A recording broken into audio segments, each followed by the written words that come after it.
Hello. Welcome to Ripper's Ramble, episode 24-ish. 24-ish. Whew. All right, so let's get right in. No. Writing update. Still working on the Don't Read in the Closet story. Very excited. Skating into the end of the first draft. I was kind of hoping to have it done by April 1st. Which for me is tomorrow and for you is today, but it's not going to be done, I don't think, on April 1st. In the next 3 or 4 days, it'll be done. Then again, I don't know, I might kick ass, write 7,000 words today, and that's it. It's going to, I think, fall right around the word count that I expected it to fall. Which means the pacing should be slightly less fucked than certain other stories of mine, which were longer than expected. But all that aside, because I have a thing that I want to ramble about, this is going to be a rambling book review for the book King Perry by Edmond Manning. Guys, seriously, I fucking love this book. So I'm going to tell you how I acquired this book because I like stories like that. Those kinds of stories kind of crack me up. My friend Jonathan was like, I'm thinking about writing in first person present tense. And I was like, yeah, okay, go for it. But I would probably not do that longer than 30,000 words. That's just kind of my limit for first person present tense. And he's like, yeah, funny you should mention that. I just finished a novel in first present and it was amazing. So of course I was like, what the fuck was it? Because I secretly, I think, and this was not conscious, I think subconsciously, I kind of wanted to be like, I don't know about that.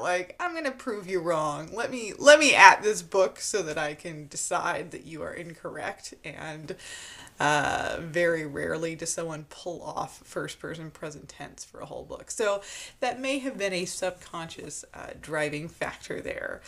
The book was King Perry, and I was like, okay, I don't know. But it was part of a series, and we know that I'm a sucker for series.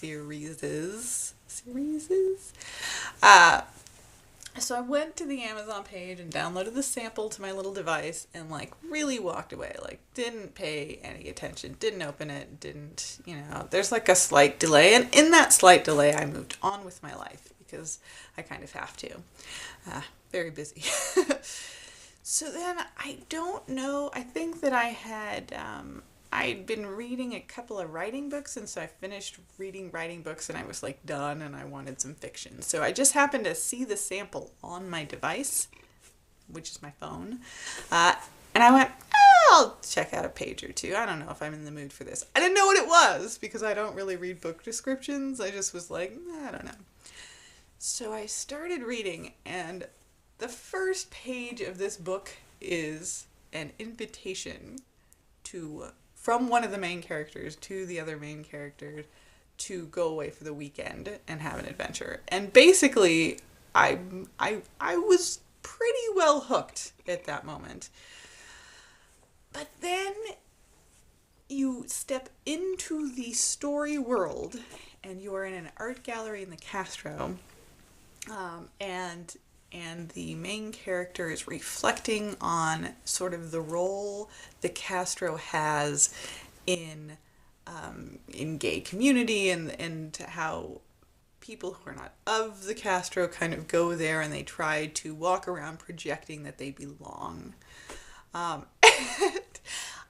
I am that guy. I totally do that. I am forever walking around in gay community areas going no, really, I belong here. I'm for real. I don't know what that is. I don't know how I can validate my own queerness so that I stop doing that. I am the needy kid who requires a lot of attention. I just need someone to validate my queerness, please.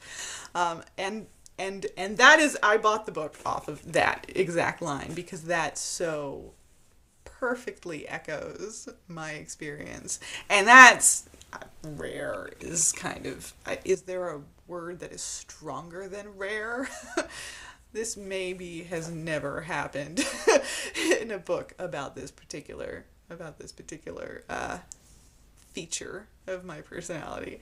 So that was amazing about the book. I dove into it, totally neglected my kid, literally lied to her about what day of the week it was so that I could keep reading it and not go to the playground right away.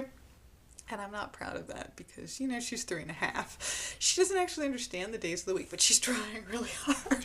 So I shouldn't take advantage of her. But, oh my God, I mean, this is an amazing book. This book nails the Bay Area, or at least to me, as a Bay Area person, it nails the Bay Area. It was amazing. I could picture the entire thing, and I am not an image-based reader of any kind. So, I'm not going to tell you anything about the plot. Sorry. Just not going to do it. You should, I have no idea what the book description says, but I don't recommend reading it. I think you should go in cold. Go in cold, go in blind. Read King Perry by Edmond Manning. I swear to God. Yes, it's in first person present tense, and it has to be. It has to be. This is not a gimmick. This is not an experiment.